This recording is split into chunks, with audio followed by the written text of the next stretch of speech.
Assalamualaikum warahmatullahi wabarakatuh. Anak-anakku, bagaimana kabar kalian hari ini?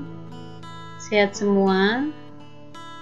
Marilah kita awali pembelajaran kali ini dengan bersyukur kepada Allah Subhanahu wa Ta'ala yang telah memberi rahmat dan petunjuknya kepada kita.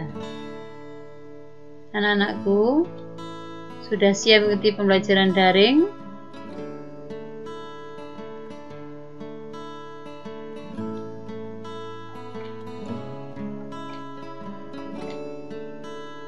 Kali ini kita akan membahas bab 1, sistem reproduksi pada manusia. Pertemuan ketiga tentang siklus menstruasi. Pertemuan yang lalu kita membahas tentang oogenesis dan spermatogenesis. Tujuan pembelajaran: setelah mengikuti pembelajaran, peserta didik dapat 1. Menjelaskan proses menstruasi. Yang kedua, menjelaskan jenis dan fungsi hormon yang berperan pada siklus menstruasi. Apa yang kalian ketahui tentang menstruasi? Menstruasi merupakan suatu keadaan keluarnya darah, lendir, dan sel epitel yang menyusun dinding rahim. Bagaimana proses siklus menstruasi? Menstruasi yang terjadi apabila sel telur dihasilkan oleh ovarium tidak dibuai oleh sel sperma.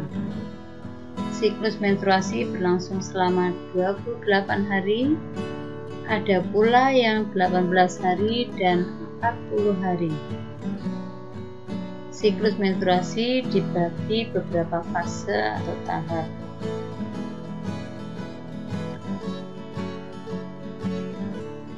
Tahap-tahap menstruasi.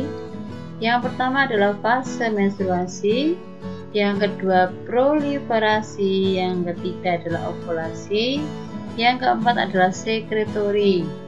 Sekarang kita bahas satu persatu fase menstruasi terlebih dahulu. Siklus yang dialami dinding rahim.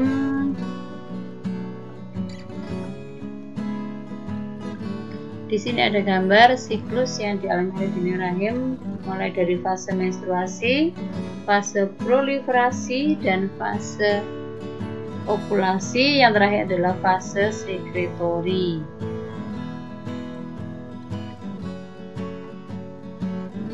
Yang pertama adalah fase menstruasi, yaitu meluruhnya dinding rahim.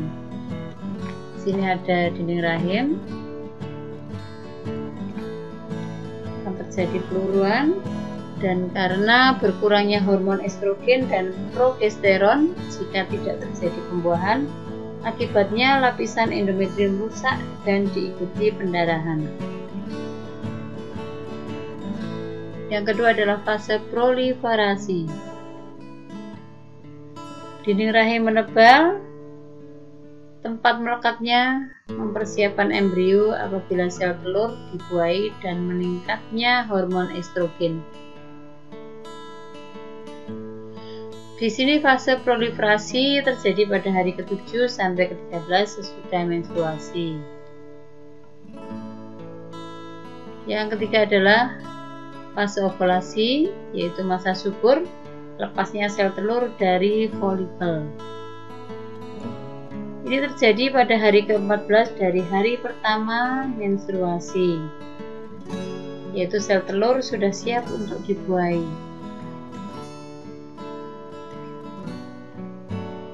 Yang terakhir adalah fase sekretori. Fase saat sel telur tidak dibuai, jadi tidak terjadi fertilisasi atau pembuahan. Di sini ada gambar corpus luteum, yaitu yang ada di dalam ovarium. Yang warna kuning ini, yang sebelahnya adalah sel telur yang tidak dibuai. Jadi fase ini Folikel melepaskan sel telur akan berubah menjadi korpus luteum. Jika sel telur tidak dibuahi, maka dikirim sinyal korpus luteum untuk tidak memproduksi hormon estrogen dan progesteron, menyebabkan jaringan dinding rahim meluruh, terjadi pendarahan, dan mengalami menstruasi.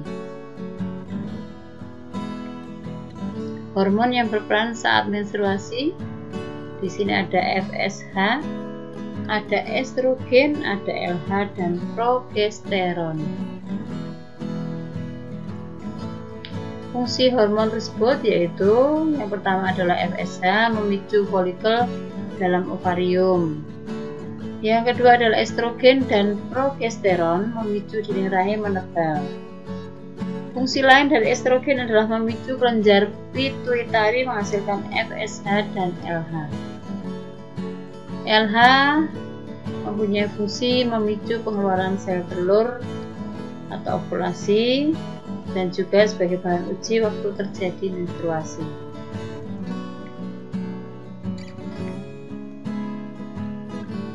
Tahukah kamu, tingginya sisa metabolisme LH pada urin digunakan sebagai bahan uji untuk mengetahui waktu terjadi ovulasi. Alat tes untuk mengetahui waktu ovulasi mengandung suatu jenis antibodi monoklonal yang dapat menimbulkan perubahan warna ketika bereaksi dengan zat sisa metabolisme hormon LH. Demikianlah anak-anak, di sini tadi Ibu menjelaskan tentang siklus menstruasi, bagaimana prosesnya, dan hormon apa saja yang berperan dalam siklus menstruasi. Sekarang ayo kalian kerjakan pertanyaan berikut. 1. Jelaskan proses menstruasi. Yang kedua, jelaskan jenis dan fungsi hormon yang berperan pada siklus menstruasi. Yang ketiga adalah buat grafik level hormon dalam siklus menstruasi. Jawabannya segera dikirim di guru IPA. Dan selanjutnya kita akan membahas untuk pertemuan berikutnya adalah tentang fertilisasi dan kehamilan. Semoga pembelajaran kali ini bermanfaat. Dan kita akhiri. Assalamualaikum warahmatullahi wabarakatuh. Terima kasih.